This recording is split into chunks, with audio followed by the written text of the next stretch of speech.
Hello बच्चों, स्वागत है आपका मेरे यूट्यूब चैनल पर। आज हम देख रहे हैं एमपी बोर्ड कक्षा 8वीं के साइंस चैप्टर नंबर 8 का क्वेश्चन आंसर्स।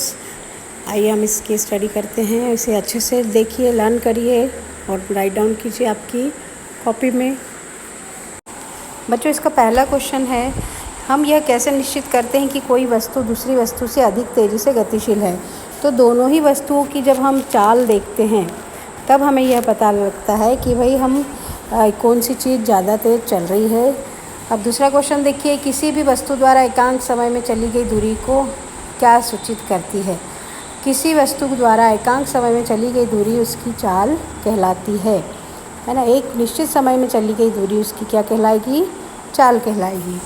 अगला क्वेश्चन हम देखें, क्या आपने कभी सोचा कि गतिशील वस्तु धीमी या तेज़ कैसे हो जाती है। आपका अपनी जाति की दिशा कैसे बदल सकते हैं।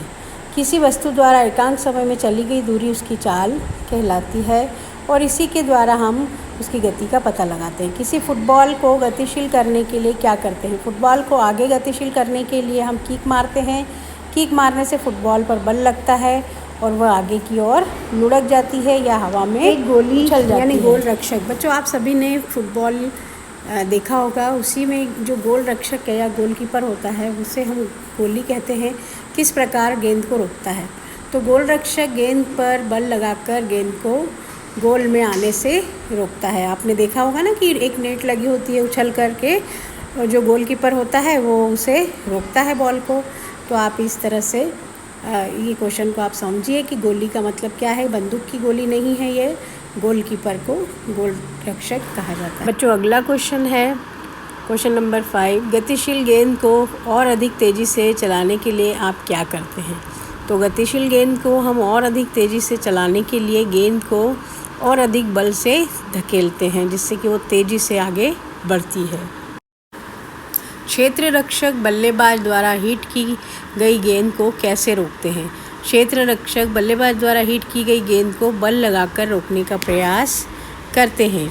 जैसे ही बॉल आती है तो वो उससे क्या करते हैं, अपना जितना भी बल रहता है उसे लगा देते हैं। जितनी ताकत रहती है उससे रोका जाता है और वह उस प्रयास को करते हैं। प्रश्न नंबर 8 है, बल क्या है।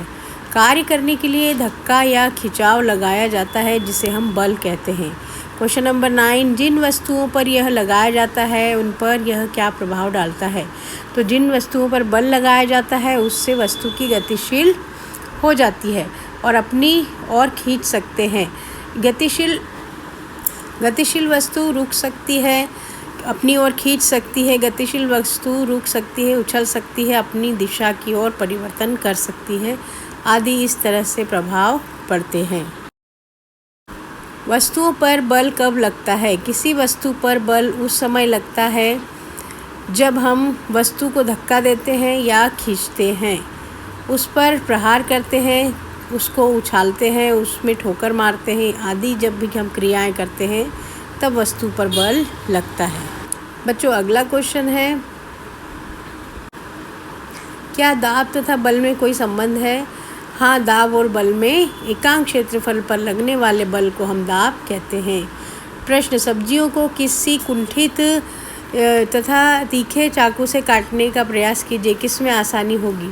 तो सब्जियों को कुंठित चाकू से हम नहीं काट सकते, किंतु हम उसे धारदार चाकू से आसानी से काट सकते हैं। बच्चों, अगला क्वेश्चन है, क्या आपको ऐसा लगता है कि जिस क्षेत्रफल पर बल लगाया जाता है वह इन कार्यों को आसानी से बनाने की भूमिका एक निभाता है। तो हाँ, यह सत्य घटना है। जिस क्षेत्र पर बल लगता है या लगाया जाता है वह इन कार्यों को आसान बनाने में एक अहम भूमिका निभाते हैं। जब आप किसी गुब्बारे को फुलाते हैं तो उसके मुंह को बंद करना पड़ता है। क्यों?